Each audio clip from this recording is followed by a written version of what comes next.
ఈ రోజు మనం కోరేది ఏమిటంటే ఈ రోజు చేసే పని ఇప్పుడే చేయాలి, రేపు చేసే పని ఈ రోజు చేయాలి అనేది ఒక సామెతం. కానీ ఇప్పుడు మన దేశంలో ఏ విధంగా అయితే మిగిలిన రాష్ట్రాలన్నింటిలో ఈ పాత పెన్షన్ పునరుద్ధరణ అనేది మన ప్రభుత్వం చేసిందో, కాంగ్రెస్ పార్టీ చేసిందో, కాంగ్రెస్ పార్టీ దానికి చిత్తశుద్ధిగా నిలబడి ఉంది. దానికి నిజంగా మేము ఒకటే మాట చెప్పినాం, మేము ఓటు ఎవరికి వేస్తామంటే మాకు ఎవరు పాత పెన్షన్ ఇస్తారో వాళ్ళకే వేస్తామనే నినాదంతో మనం వచ్చినాం. అదే పేరు మీద మనకు ప్రతిజ్ఞ కూడా మనం రామ్లీలా మైదానంలో చేయించినాం. ఎందుకంటే మాకు కావాల్సింది మా సెక్యూరిటీ సార్. మా సెక్యూరిటీ ఎవరు ఇస్తారో వాళ్ళకి డెఫినెట్గా we will bound by it అనేది. ఈ రోజు రాత్రి మన పిల్లగానికి ఏమైనా కష్టమైనా కూడా ఎవరింటికన్నా పోతాం, కాళ్ళు పట్టుకుంటాం, గడ్డ కట్టుకుంటాం, ఓ 1000 రూపాయలు అప్పు తీసుకొస్తాం, మనకి తగ్గించుకుంటాం.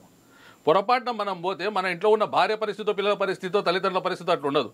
కనుక మనం పోతే ఒక ఫ్యామిలీ పెన్షన్ రావాలి. ఆ ఫ్యామిలీ పెన్షన్ కనుక వచ్చిందంటే మనం పోయినా వాళ్ళ లైఫ్ సెక్యూర్ అవుతాయి అని ఫ్యామిలీ పెన్షన్ కొరకు పోరాటం చేసి తీవ్రంగా అసలు సామూహిక సెలవులు పెట్టినాం సార్. సామూహిక సెలవులు పెట్టినాం, ప్రతి చోట కామారెడ్డి కథనబేరి పెట్టినాం, ప్రతి జిల్లాలో చేసినాం. గజ్వేల్లో కూడా ఆయుధ ధర్మ దీక్ష చేసి 10,000 మందితో పర్మిషన్ ఇవ్వకపోతే హైకోర్టు నుంచి పర్మిషన్ తీసుకొచ్చి గజ్వేల్లో చేసినాం. దాని తర్వాత జనజాతర అని చెప్పి ఎగ్జిబిషన్ గ్రౌండ్స్లో పర్మిషన్స్ ఇవ్వకపోతే అక్కడ కూడా చేసినాం. చేసి ఓట్ ఫర్ ఓపీఎస్ నినాదం ఇచ్చినాం. ఎవరైతే పాత పెన్షన్ ఇస్తారో వాళ్ళకే మా ఓటు అని. స్లో స్టెప్ బై స్టెప్గా ఫ్యామిలీ పెన్షన్ సాధించుకున్నాం. రాష్ట్ర ప్రభుత్వాల మీద ఒక కేంద్ర ప్రభుత్వం ఒత్తిడి అనేది కొనసాగింది sir over period of time.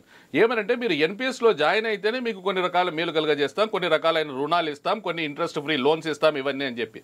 అంటే ఒక ప్రభుత్వోద్యోగి ప్రాణాన్ని, అతని భావి జీవితాన్ని, అతని సామాజిక భద్రతని అన్ని పనంగా పెట్టి ఆ లోన్ల కొరకు వెళ్ళడం అనేది జరిగింది. మొన్నటికి మొన్న రైతు చట్టాలు తీసుకొచ్చారు.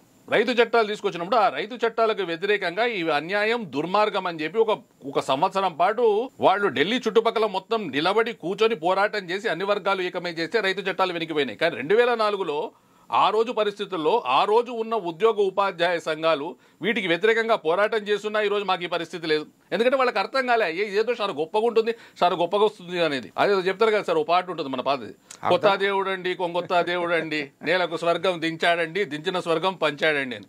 అట్లా స్వర్గం ఏదో దించుతున్నారు, ఆ స్వర్గం ఉద్యోగులందరికీ పంచుతారు అనుకున్నారు. కానీ అక్కడ పంచింది స్వర్గం కాదు, నరకం.